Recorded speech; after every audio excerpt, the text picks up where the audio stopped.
SKT Gold and Diamonds Swarna Vaibhavam. Polki Gold Jewelry pi no wastage, no making charges. Diamonds కేవలం 49,999 రూపాయలు మాత్రమే.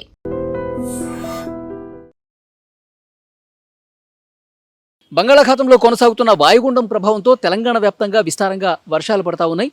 So తెలంగాణలో ముఖ్యంగా ఉత్తర తెలంగాణ జిల్లాల్లో అయితే వర్ష బీభత్సం కొనసాగుతుందని చెప్పాలి. ఎందుకంటే 2 రోజుల నుంచి వర్షాలు విపరీతంగా కురుస్తున్నాయి. ఇప్పుడు రాబోయే 3 నుంచి 5 రోజుల పాటు వర్షాలు ఇదే విధంగా కురిసే అవకాశం ఉంది. ముఖ్యంగా ఉత్తర తెలంగాణ జిల్లాల్లో అయితే భారీ నుంచి అతి భారీ వర్షాలు కురిసే అవకాశం కూడా ఉందని చెప్పి తెలుస్తోంది. అందుకే ఆరెంజ్ అలర్ట్ కొన్ని జిల్లాలకు జారీ చేశారు. కొన్ని జిల్లాలకు మోస్తరుగా వర్షాలు పడే జిల్లాలకు ఎల్లో అలర్ట్ జారీ చేసినటువంటి పరిస్థితి. ముఖ్యంగా ఉత్తర తెలంగాణ జిల్లాల్లో నిర్మల్ కావచ్చు, తర్వాత ములుగు, కరీంనగర్, కొమరం భీం, ఆసిఫాబాద్, ఆదిలాబాద్, సో ఈ జిల్లాల్లో ఈ బెల్ట్ ఏదైతే ఉందో ఇక్కడంతా కూడా భారీ వర్షాలు కురిసే అవకాశం ఉంది. రాబోయే 3 రోజుల పాటు ఇప్పటికే వర్షాలు పుష్కలంగా కురిసి ప్రాజెక్టులన్నీ కూడా జలకళను సంతరించుకున్న పరిస్థితి. ఇంకా ఎగువ నుంచి కురుస్తున్న వర్షాలు, ఇక్కడ కురిసే వర్షంతో పాటు ఎగువ నుంచి వస్తున్నటువంటి ఆ ఫ్లోటింగ్కి పూర్తిగా ప్రాజెక్టులన్నీ కూడా దుముకుతున్నాయి. ప్రాజెక్టులన్నీ కూడా నిండు కుండను తలపిస్తున్నటువంటి పరిస్థితి. అక్కడ ఉత్తర తెలంగాణలో చాలా ప్రాంతాల్లో అక్కడ కురుస్తున్నటువంటి ఆ భారీ వర్షాలకు వరద పోటెత్తుతోంది. వాగులు, వంకలు అన్నీ కూడా పొంగి ప్రవహిస్తూ ఉన్నాయి. సో గ్రామాల్లో ఉన్నటువంటి ఆ కట్టలు కూడా తెంచుకొని వాగులు ఉప్పొంగి ప్రవహించడంతో అక్కడ స్థానికంగా ఉన్నటువంటి అధికార యంత్రాంగం వెంటనే చర్యలు కూడా తీసుకున్నటువంటి పరిస్థితి. స్కూళ్ళకు కూడా సెలవులు ప్రకటించారు. ఆయా జిల్లాల కలెక్టర్లు, దాదాపు ఒక 5 జిల్లాలకు సంబంధించిన కలెక్టర్లు ఈరోజు ఉదయమే వాళ్ళు ఒక సర్క్యులర్ జారీ చేసినటువంటి పరిస్థితి. ఎందుకంటే పిల్లలందరూ కూడా స్కూళ్ళకి ఉదయాన్నే వెళ్ళి వస్తూ ఉంటారు కాబట్టి వాతావరణ పరిస్థితులు కూడా అంత అనుకూలంగా లేవు కాబట్టి స్కూళ్లకు సెలవు ప్రకటించాలని చెప్పి ఉత్తర తెలంగాణ జిల్లాలో పలు కలెక్టర్లు ఈరోజు ఉదయమే ఒక సర్క్యులర్ జారీ చేశారు. సో డెఫినెట్గా ఈ వర్షాలు తగ్గుముఖం పట్టే వరకు పరిస్థితి ఇదే విధంగా కొనసాగుతుందని అధికార యంత్రాంగం చెప్తున్నారు. మరోవైపు లోతట్టు ప్రాంతాల ప్రజలను పూర్తిగా అప్రమత్తం చేస్తున్నారు. ఎందుకంటే ఉత్తర తెలంగాణలో కురుస్తున్నటువంటి భారీ వర్షాల వల్ల వాగులు తీవ్ర రూపం ధరుస్తున్నాయి.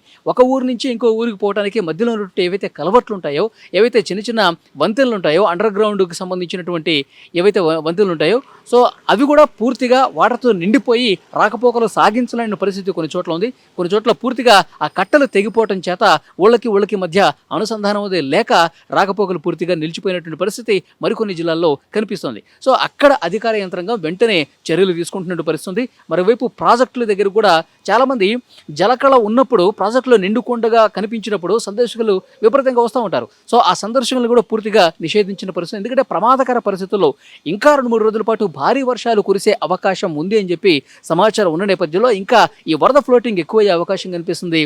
అనుకున్న దానికంటే ఆ ఫ్లోటింగ్ ఎక్కువ ఉంటే కనుక అక్కడికి వెళ్ళినటువంటి సందర్శకులు తీవ్రంగా ఇబ్బంది పడే పరిస్థితి. గతంలో ఇలాంటి ప్రమాదాలు జరిగినటువంటి నేపథ్యంలో సందర్శకుల్ని ప్రాజెక్టుల వద్దకి వెళ్లకుండా జాగ్రత్త చర్యలు తీసుకుంటున్నారు. మరోవైపు ఈ సీజన్లో తొలిసారిగా జూరాల పూర్తి స్థాయిలో ఒక నిండుకొండగా తలపిస్తుంది. జూరాల పూర్తి స్థాయి నీటి మట్టానికి చేరుకున్నటువంటి పరిస్థితి. ఒక ఫుల్ ఫ్లెడ్జ్డ్గా అక్కడ వాటర్ అనేవి కనిపిస్తున్నాయి. ఒక జూరాలు కావచ్చు, ఎలంపల్లి కావచ్చు, కడెం కావచ్చు, ఈ ప్రాజెక్టులు అన్నీ కూడా పూర్తిగా వరద ఉధృతితో ఒక్కసారిగా వాటర్ దుముకుతున్నటువంటి పరిస్థితి కనిపిస్తుంది. ఆయా ప్రాంతాల రైతాంగం మాత్రం సంతోషం వ్యక్తం చేస్తున్నటువంటి పరిస్థితి. ఇక హైదరాబాద్ విషయానికి వస్తే హైదరాబాద్లో 2 రోజుల నుంచి ముసురు పట్టి వాతావరణం ఇదే విధంగా కనిపిస్తుంది. హైదరాబాద్కి ఎల్లో అలర్ట్ కొనసాగుతుంది. హైదరాబాద్ చుట్టుపక్కల ఉన్నటువంటి రంగారెడ్డి కావచ్చు, ఇటు నల్గొండ కావచ్చు, ఇటు మెదక్, సిద్దిపేట, సంగారెడ్డి, సో ఈ ప్రాంతాల్లో కూడా ఒక మోస్తరు వర్షం కురిసే అవకాశం కనిపిస్తుంది. ఆకాశం మాత్రం పూర్తిగా మేఘావృతం అయిపోయి ఇదే విధంగా జల్లులు పడతాయి. మరోవైపు సాయంత్రం వేళల్లో భారీ వర్షం కూడా కురిసే అవకాశం ఉందని చెప్పి వాతావరణ కేంద్రం చాలా స్పష్టంగా హైదరాబాద్ చుట్టుపక్కల ప్రాంతాలకు తెలియజేసినటువంటి పరిస్థితి ఉంది. సో డెఫినెట్గా ఆ వాయుగుండం ప్రభావంతో ఇంకా వర్షాలు విపరీతంగా కురిసే అవకాశం కనిపిస్తుంది. ఒక తెలంగాణలో ముఖ్యంగా దక్షిణ తెలంగాణతో పోల్చుకుంటే ఉత్తర తెలంగాణకి ఈ ప్రభావం చాలా ఎక్కువగా కనిపిస్తోంది.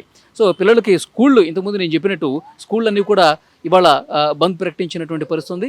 మరోవైపు స్కూళ్లతో పాటు విద్యా సంస్థలకు సంబంధించినటువంటి అందరూ కూడా జాగ్రత్తలు చర్యలు తీసుకోవాలి. పిల్లల కంటే స్కూళ్ళు ఆయా జిల్లాల్లో ప్రస్తుతం వాగులు, వంకలు పొంగి ప్రవహిస్తున్నటువంటి పరిస్థితుల్లో సో అక్కడ ఎలాంటి ప్రమాదాలు జరగకుండా అధికారులు చర్యలు అయితే తీసుకుంటా ఉన్నారు. అధికార యంత్రాంగం లోతట్టు ప్రాంతాలని అనుక్షణం అక్కడ తిరుగుతూ ఉన్నారు.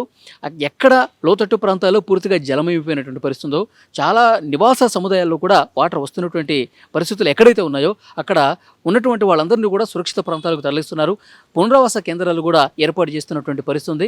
ఎందుకంటే ఒక్కసారి వరద ఉధృతి పెరిగితే కనుక ఆ వాగులు, వంకలు ఉప్పొంగి ఎగువ నుంచి కురుస్తున్నటువంటి వర్షాలు కూడా వాగుల్లోకి చేరడంతో స్థానికంగా ఉన్నటువంటి పలు కాలనీస్లో కూడా వర్షపు నీరు చేరిపోయి బయటకు రాలనేటువంటి సిచ్యువేషన్ ఉంటుంది కాబట్టి సో డెఫినెట్గా అక్కడ ప్రజలకు ఇబ్బంది కలగకుండా చర్యలు తీసుకుంటున్నటువంటి పరిస్థితి ఉంది. మరొక 3 రోజుల పాటు సో ఈరోజు గురువారం, శుక్ర, శని, ఆది ఈ 3 రోజుల పాటు ఇంకా వర్షాలు ఉండే అవకాశం ఉంది. ఈ 3 రోజుల పాటు మరింత అప్రమత్తంగా ఉండాల్సినటువంటి అవసరం ఉందని చెప్పి అధికారులు చాలా స్పష్టంగా తెలియజేస్తున్నటువంటి సిచ్యువేషన్ కనిపిస్తుంది.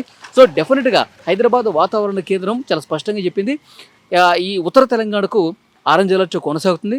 తర్వాత ఇంకా కొంచెం దిగువ ఉన్నటువంటి జిల్లాలకి పూర్తిగా ఎల్లో అలర్ట్ కొనసాగుతుంది. తర్వాత ఒక మోస్తరు నుంచి స్వల్పంగా కురిసేటువంటి దానికి గ్రీన్ అలర్ట్ అయితే కొనసాగుతున్నటువంటి పరిస్థితి ఉంది. సో డెఫినెట్గా వర్షం కురుస్తున్నటువంటి ఏదైతే ప్రాంతాలు ఉన్నాయో అక్కడ అధికారులు హుటాహుటిన కొన్ని చర్యలు అయితే తీసుకుంటూ ఉన్నారు. సో డెఫినెట్గా ప్రజలందరూ కూడా అప్రమత్తంగా ఉండాల్సినటువంటి అవసరం ఉందని చెప్పి అధికార యంత్రాంగం ఎప్పటికప్పుడు అప్రమత్తత కొనసాగుతుంది. మరోవైపు ప్రాజెక్టుల దగ్గర కూడా నిండుకుంటున్నటువంటి తలపిస్తున్నటువంటి ప్రాజెక్టుల దగ్గర కూడా కొంత అప్రమత్తంగా అధికార యంత్రాంగం అక్కడ సందర్శకులు రాకుండా ప్రమాదకర పరిస్థితులు ఏర్పడకుండా చర్యలు అయితే తీసుకుంటున్నారు. సో విజువల్స్లో మీరు చూడొచ్చు, చాలా ప్రాంతాల్లో తెలంగాణలో వాగులు పొంగి ప్రవహిస్తున్నటువంటి దృశ్యాలు చూస్తూ ఉన్నాం. ఉప్పొంగి ప్రవహిస్తున్నటువంటి పరిస్థితులు ఉన్నాయి. ముఖ్యంగా హైదరాబాద్ లాంటి ప్రాంతంలో అయితే నిన్న ఒక ప్రమాదం జరిగింది.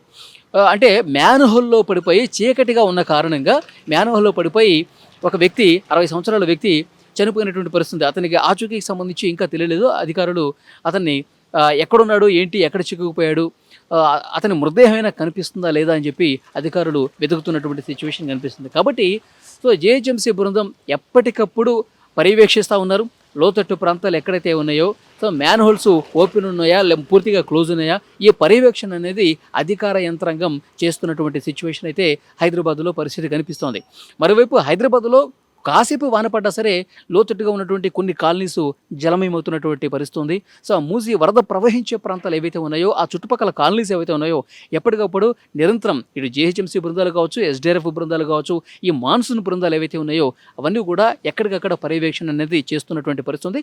మరొక 3 రోజులు ప్రజలందరూ కూడా తెలంగాణ వ్యాప్తంగా అప్రమత్తంగా ఉండాల్సిన అవసరం కనిపిస్తోంది. ఉత్తర తెలంగాణకు సంబంధించినటువంటి జిల్లాలైతే మరింత అప్రమత్తంగా ఉండాలని చెప్పి అధికారులు సూచన చేస్తూ ఉన్నారు.